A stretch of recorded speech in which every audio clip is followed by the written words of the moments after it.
Hello guys, Fish767 here.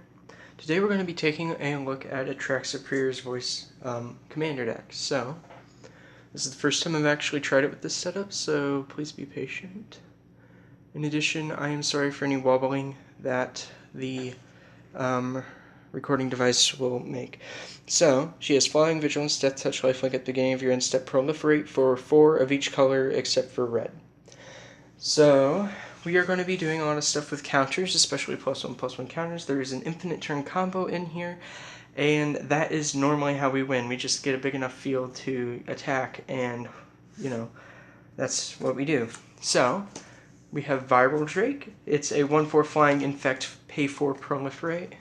Here, let me get you guys down a bit closer to the cards.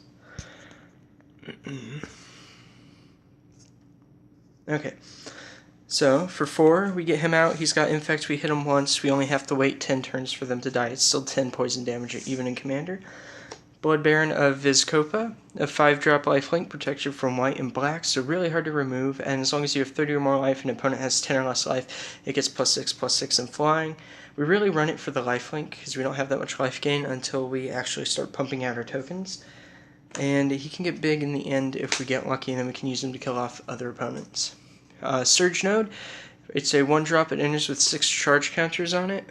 Give me just a moment. Okay. You pay 1, tap it, remove a charge counter from it, and put a charge counter on target artifact. That is a piece of our infinite combo.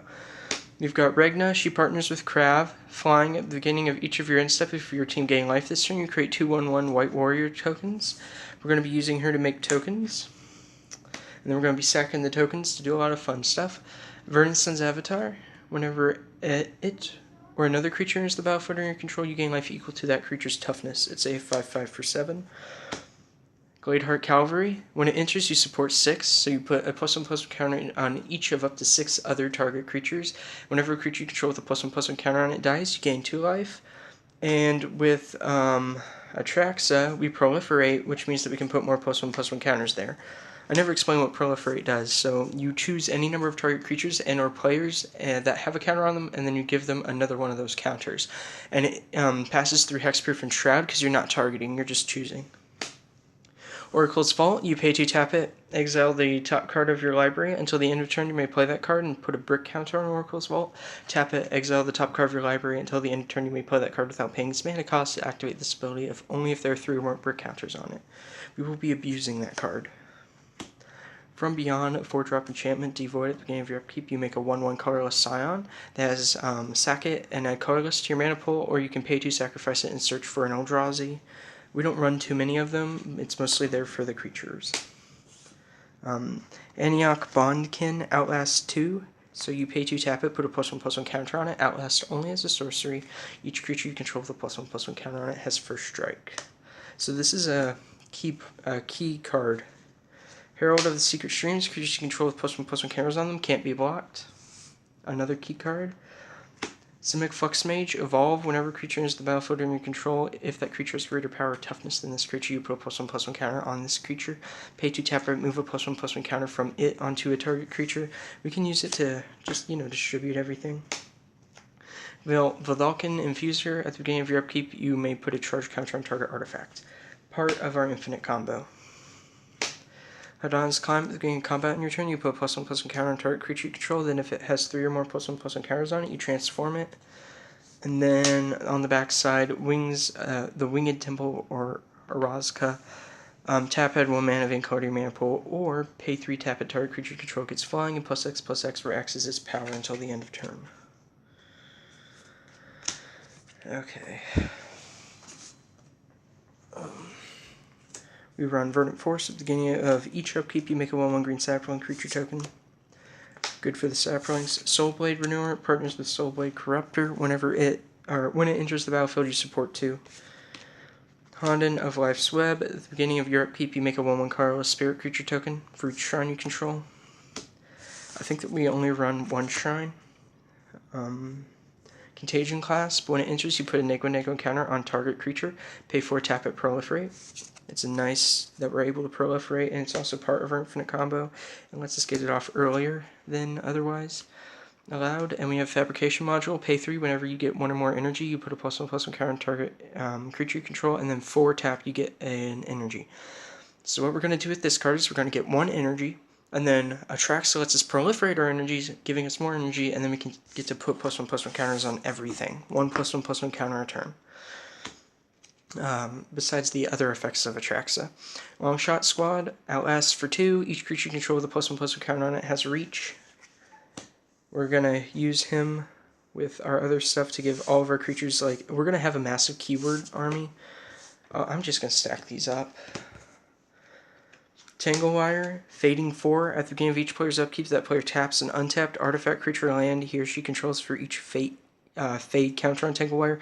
So fading, it enters with 4 counters. At the beginning of your upkeep, you are supposed to remove a counter from it, and if you cannot, you sacrifice it. With Atraxa, we're putting counters on it, and this is where our tokens get useful, because now we can tap our tokens. In addition, we can tap this, and that's one less thing that we have to tap. If we can get this thing big enough with enough tokens on the field, our opponents just won't untap, and then we win.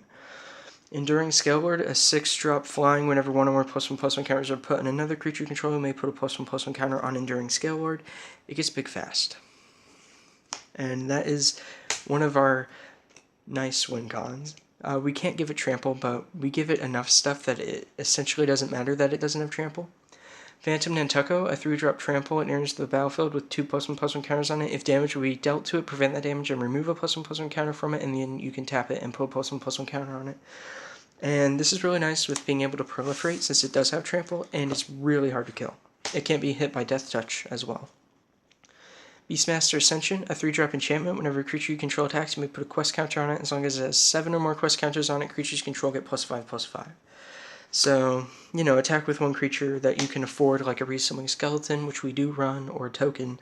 Get a counter on there, and then just start proliferating. Untap each creature you control with a +1/+1 counter on it during each other player's untap step. Essentially gives them vigilance, not really. Energy Chamber, at the beginning of your upkeep, choose 1, put a +1/+1 counter on target artifact creature, or put a charge counter on target non-creature artifact, part of the infinite combo. And Afonso the Foremost. So whenever it attacks, you put a +1/+1 counter on another target tapped creature you control, and then if a creature card would be put into an opponent's graveyard from anywhere, exile it instead, which helps us get rid of Dredge. And it's a 4/4 for 3, so we're really getting our mana out of that one. And then Ooze Flux. This is one of my favorite cards. So it's a 4-drop enchantment. Pay to remove 1 or more +1/+1 counters from among creatures you control. And then you put an XX green Ooze creature token on the battlefield, where X is the number of +1/+1 counters removed this way. But if we have certain cards out, it automatically gets a +1/+1 counter, and then we just start generating oozes off of it, and it can get bigger with the +1/+1 counters. And that is why it's my favorite card. And then we got Final Parting. Search your library for 2 cards. Put 1 into your hand, the other into your graveyard, then shuffle. It's nice because we do have a little bit of graveyard stuff, but not too much. More or less, you're just going to go get something to deal with whatever's on the field. Evolutionary Leap, pay green, sack a creature, reveal cards from the top of your library until you reveal a creature card, put that card in your hand, the rest in the bottom in a random order. We've got Sapphire Drake, flying. Each creature you control with a +1/+1 counter on it has flying. Sangromancer, flying. Whenever a creature an opponent controls dies, you may gain 3. Whenever an opponent discards a card, you may gain 3. Reassembling Skeleton, pay to return it from the graveyard to the battlefield tapped. Commander Sphere, tap and add a color that's in your commander's color identity, sack it, draw a card. Never to return. For Never, it's a 3-drop, destroy target creature or planeswalker, and then Return is a 4-drop Aftermath, exile target card from a graveyard, create a 2/2 block zombie creature token. We use it to get rid of the planeswalkers that are really annoying. Diabolic Tutor, search your library for a card, put the card in your hand, then shuffle. Soul Ring, 1-drop artifact, taps for 2. Mind Unbound, enchantment, 6-drop. At the beginning of your upkeep, you put a lore counter on it, and then you draw a card for each lore counter on it. We can proliferate it, just don't get too crazy with it, because if you do, you will deck yourself out, and we do not have a backup plan for that. Price of Fame, it costs 2 less to cast if it targets a legendary creature or playing commander, and so commanders have a lot of legendary creatures. And then destroy target creature, Serval 2. Darksteel Ingot, indestructible, tap, add 1 mana of any color to your mana pool. Gravewaker, this is our, one of the very few cards that we have that's Graveyard Recursion. A 6-drop, 5/5 flyer, pay 7, return target creature card from your graveyard to the battlefield tapped. Abundance, 4-drop enchantment. If you would draw a card, you may instead choose land or non-land and reveal cards from the top of your library until you reveal a card of the chosen kind. Put that card in your hand and put all other cards revealed this way on the bottom in any order. I think that one's pretty obvious. We run it to make sure that we don't get too much mana or too little mana. Sandworm Convergence, it's an 8-drop enchantment. Creatures with flying can't attack you or planeswalkers you control, and at the beginning of your end step, you create a 5/5 green worm creature token. Mostly there for the flying, but it's nice that we can get the 5/5s. Wild Pear, it's a 6-drop enchantment. Whenever a creature enters the battlefield under your control, if you cast it from your hand, you may search your library for a creature card with the same total power and toughness and put it onto the battlefield. If you do so, shuffle your library. I haven't actually got to test out that card yet, so I don't know how good it's going to be, but cards like Soulblade Corruptor can hit Krav too, so then you get Krav and Soulblade, and then you can get Regna and the other Soulblade straight from the deck, and then there's other cards that you can do it with too. And, because like this card, it's a wonderful card. It's got 6 total, so we can hit Krav and Soulblade off of that as well. Death's Presence. Whenever a creature you control dies, put X+1/+1 counters on target creature you control where X is the power of the creature that died.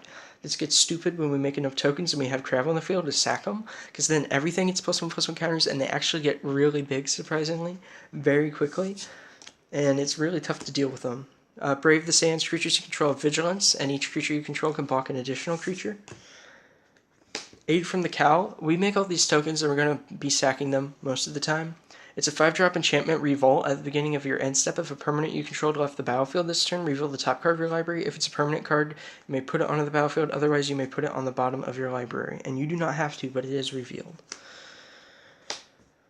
Krav, the Unredeemed, a 5-drop, partners with Regna, pay black, sack X creatures, target player draws X, gains X, put X+1/+1 counters on Krav. It's a 3/3. We can use it to draw our opponents out if we ever get that many tokens. Soulblade Corruptor partners with Soulblade Renewer. Death Touch. Whenever a creature with +1/+1 counter on it attacks one of your opponents, that creature gains Death Touch until the end of turn. Dark Imposter, a 6-drop, it's a 3-drop with pay 6, exile target creature, and put +1/+1 counter on Dark Imposter, and it has all activated abilities, so all creature cards exiled with it. Black Market. Whenever your creature dies, put a charge counter on Black Market. At the beginning of your pre-combat main phase, add black to your mana pool for each charge counter on Black Market. Butcher of Malakar, a 7-drop flyer. Whenever it or another creature you control dies, each opponent sacks a creature. We're going to be sacking most of our tokens, so, Dark Prophecy, a 3-drop enchantment. Whenever a creature you control dies, you draw a card and lose a life. So people are going to be like, well, why are you playing that card? It's bad. Well, we have a lot of life gain, but when you put Krav in here, you're paying black, sacking X creatures, you draw double X cards, you don't gain any life, but you put that many +1/+1 counters on Krav. So this combo here gets us to where we need to be very quickly, and when we have the infinite turn combo on the field, it's not too bad.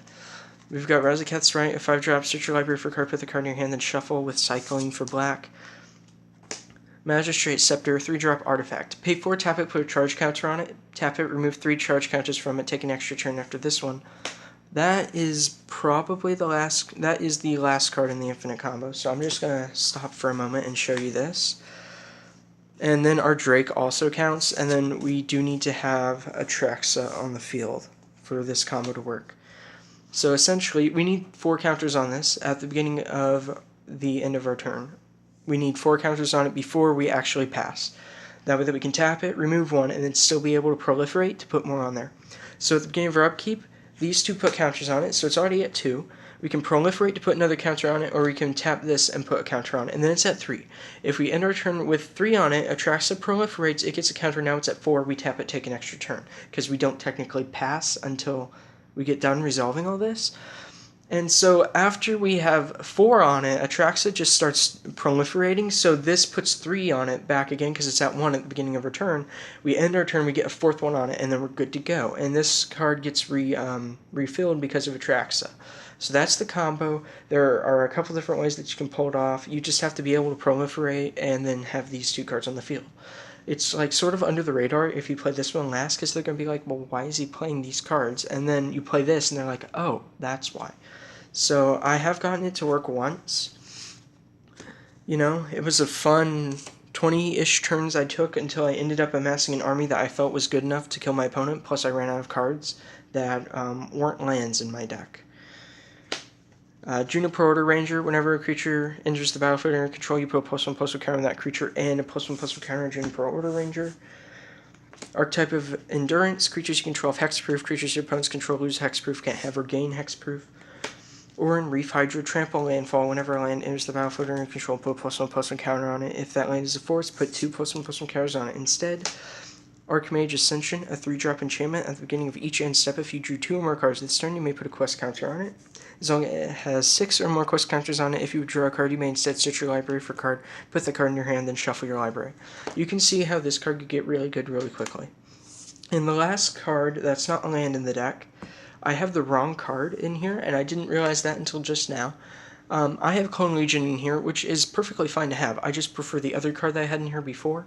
But this is a 9-drop sorcery. For each creature target player controls, create a token that's a copy of that creature. And this card's actually supposed to go in my Dragon deck, which means that the card that I need in this deck's in my Dragon deck. Anyway, the card that's supposed to be here is Bow of Nylia. It's a 3-drop artifact enchantment. It's a legendary artifact enchantment. It's 2 green and a colorless. It says attacking creatures you control have Death Touch, and then you can pay 2, tap it, and one of them has to be a green. And then it says gain 3 life, or shuffle 4 cards from, or up to 4 cards from, or no, put up to 4 cards from your graveyard on the bottom of your library, or deal 2 damage to target creature with flying, or put a +1/+1 counter on a creature you control. Which we use it for the Death Touch and the +1/+1 counter, and gaining life's not bad, and being able to put cards on the bottom of your deck isn't bad either. So we'd normally have that in this package, but everything is hexproof. Whenever something enters, it gets a +1/+1 counter. +1/+1 counter things have Death Touch. Everything has Vigilance. Everything has Flying. Everything has Vigilance again, or they untap. Everything's unblockable. Everything has First Strike, and everything has Reach. That's our +1/+1 counter package that we are running, and it's really hard to get through because First Strike plus Hexproof plus Death Touch equals bad stuff for our opponents. For the lands that we have, we've got Thornwood Falls. It enters the battlefield tapped, and when it does so, you gain a life. It taps for green or blue. Simic Gilgate enters the battlefield tapped for green or blue. Foul Orchard enters taps for black or green. Command Tower taps for any color in our commander's color identity. Scored Barons, when it enters, you gain a life. Enters taps for black or white. Dismal Backwater enters tapped, you gain a life. Add black or blue. Sandstep Citadel, I'd love to have more of the 3-color lands, but they're hard to get at my local shop. If I were you, I'd just run all of the 3-colored lands, and it doesn't really matter, take out whatever lands you want. This is the mana base that I found that works the best. So it enters tapped, and it taps for a white, black, or green. Blossoming Sands enters tapped, you gain a life, taps for white or green. Tranquil Expanse enters taps for white or green. Blighted Woodland taps for colorless, pay 4, one of them has to be a green, tap it, sack it, search for 2 basic lands, put them onto the battlefield, tap, then shuffle. Cascading Cataracts, indestructible, taps for colorless, pay 5, tap it, add 5 mana, and any combination of colors to your mana pool. You got it for the mana fixing, but if somebody is playing a Fall of Thran deck, which in Commander I doubt is going to happen, but if somebody is, at least we get 1 land. Not that it's going to do much, but we have a land. Opal Palace, taps for colorless, pay 1, tap it, add 1 mana of any color in your commander's color identity. If it's used to cast your commander, it enters with a number of +1/+1 counters equal to the number of times it's been cast from the command zone this game. And if you're casting it for the first time, it is 1. So it gets an additional +1/+1 counter, which with Atraxa is amazing because then it gets really big. And she has Death Touch and Lifelink and Vigilance and Flying. So you're going to want to make her as big as you can. Meandering River enters taps for white or blue. Forsaken Sanctuary enters taps for white or black. Rose of Gilgate enters taps for white or black. Woodland Stream enters taps for a green or blue. Golgari Gilgate enters taps for black or green. Jungle Hollow enters taps, you gain a life, taps for black or green. Path of Ancestry enters taps for any color in your commander's color identity. If that mana is used to cast a creature type to cast a creature that shares a type with your commander, you scry 1, which our commander is Angel Horror, so Regna, and that's it. if you use it to cast your commander, you get to scry one. Tranquil Cove, it enters tapped, and when it does so, you gain on life. Taps for white or blue. Surgy Refuge, same thing. Orzhov Ballista enters the battlefield tap. When it does, you have to return a land you control to its owner's hand. It taps for white or black, or it taps for both white and black. My bad. And I'd run more of these dual lands, but like I said, they're hard to get because the person who picked them all up at my local card shop, he went and left for a different school. And then on to basics, we run 4 forests, 4 plains, 5 swamps, and 5 islands. And that's the deck. So I've shown you most of the combos, and there's not actually that much that we can combo with in this deck. A thing to be careful of, it's really hard to win if our opponent is playing aggro, which in Commanders, like, it's going to be tough to find somebody that does it. But if they're playing like Mono Red Goblins, it's nearly impossible to win because our deck doesn't play anything early game. And there are no board wipes, so you have to be very careful. If you wanted to, you could put in board wipes. I just haven't found the room in the current build that I have. I think that this build is very cheap, besides Atraxa. Atraxa is on the upwards of $17 when I got mine, so she's expensive, but she's the only expensive card in the deck. Krav and Regna actually dropped. They're down to like $1 now, I think, for both of them, like put together. So the rest of the deck's not too expensive. You'll have to put in a couple dollars for the Soul Ring, but you can always put in a Worn Power Stone instead. You don't have to have the 1-drop.